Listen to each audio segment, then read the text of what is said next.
I've got a prosthetic leg. This guy 3 rows back, an Australian guy, just goes, "Has it got a piercing?" I said, "I beg your pardon?" He said, "Has it got a piercing?" I said, "No, why?" He went, "Mine has," and pulled off a prosthetic ear.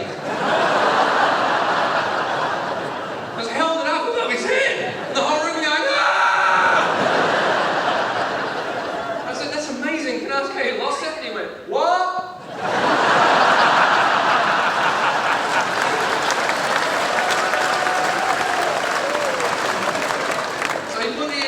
"I'm so sorry, I have to ask how you lost it." He went, "Shark." "Really?" He went, "You idiot." "So I'm really sorry, I can't go on. I have to find out how you lost the ear." And this is word for word, he said this. "Well, put it this way. You know when your mum and dad tell you not to stick your head out of the car window? Don't do it." The whole room went deadly quiet except for one little Geordie guy at the back who just went, "Your mum and dad cut your ear off as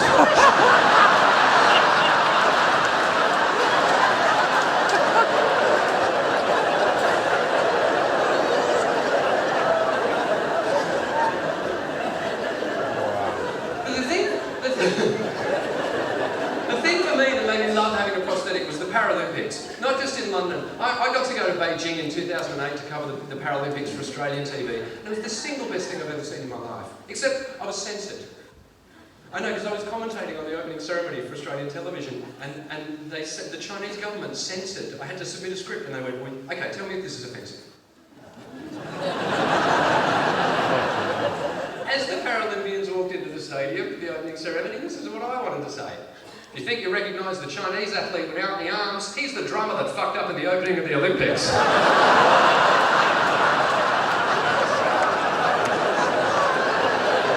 Yeah, right, it's offensive. But the weirdest thing, and what really opened my eyes, was going through security. Because again, I had to walk through a metal detector to get into the stadium in Beijing. And I thought, oh my God, remember what it was like in London. This is increased security because it's the games. And I don't know how to say prosthetic foot in Chinese. I've never seen it on a menu. So I'm walking into the stadium and my foot, beep, and the Chinese security guard came over and I thought, I better help him out. I better get this out of the way. And I went, "Oh, I'm so sorry, it's a prosthetic foot." And he went, "Okay, you can go through." And I went, "Yeah, but do you need to check it?" And he went, "Okay, you can go through." And I thought, oh, he doesn't know what I'm saying. So I went to lift up my trousers and he went, no, it's okay. Thank you for your cooperation. Welcome to Beijing. You can go through." And as I walked through unimpeded, I thought, why was that so easy? And then I realised, I'm at the Paralympics. There's 30 amputees behind me in a queue going, "You're not special, princess."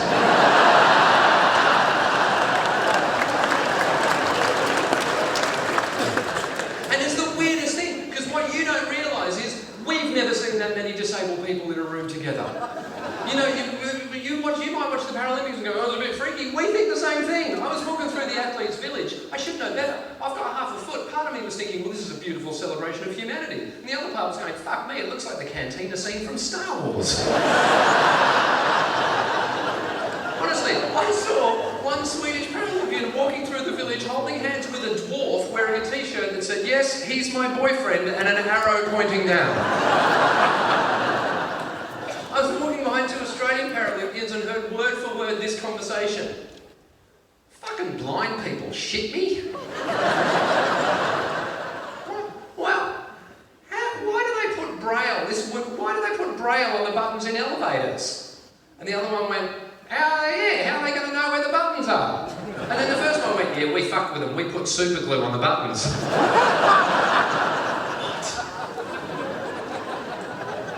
Best thing I've ever seen, though, took place at the Paralympics, and this is what I love doing. I've been covering the Paralympics every 4 years. There's a Chinese swimmer by the name of He Jiankun, and he had no arms.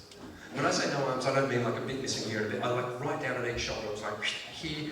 It was like someone had taken a razor blade and gone, "You don't need that one. You don't need that one."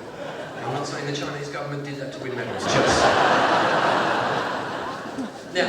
he walked out to the pool. Now, it's one of those events where it happens at the Paralympics. You have people with one leg, people with one arm, people with no legs. He was the only person there with no arms, right? He's walked out of the pool and taken off his tracksuit top, and for the life of me, I've no idea how.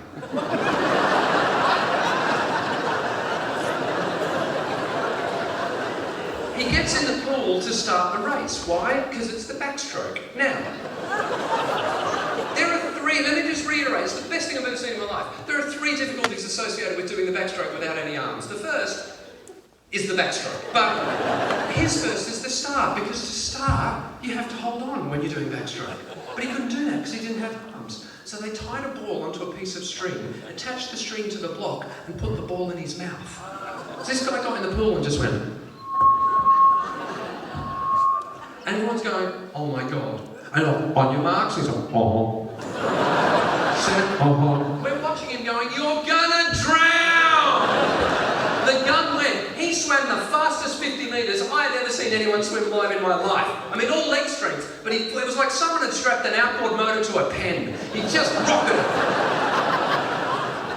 The end of the first lap, he's in the lead. And we're on our feet for two reasons. One, you're winning! And two, how are you going to turn? Because the third difficulty of backstroke without arms is the turn. If you've got arms, you know you're getting near the end, you touch and you go. He couldn't do that. Now, a smart man would slow down. Not a competitive man. This guy's, we're watching, he's go, here we go. 10,000 people went, ow! It gets weirder, it's the individual medley, it's 4 different strokes. He's done backstroke, next is breaststroke, not his strongest.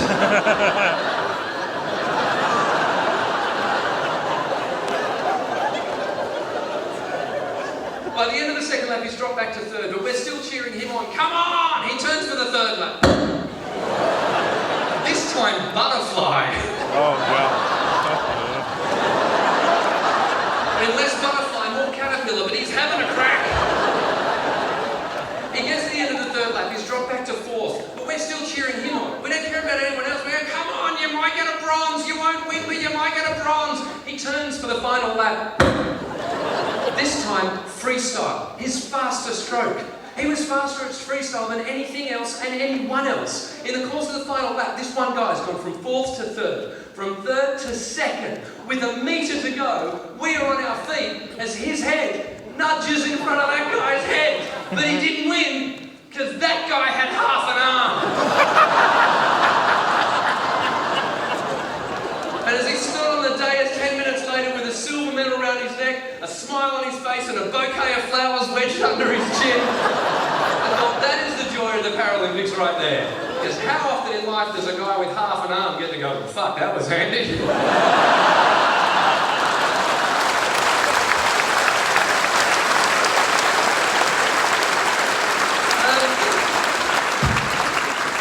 I'll be honest, I got distracted by the woman in the wheelchair. I have no idea how much, the lights are flashing and I think I need to finish up. I'm going to say it's an absolute pleasure being back here. Thank you to Jason Manford for inviting me. Thank you.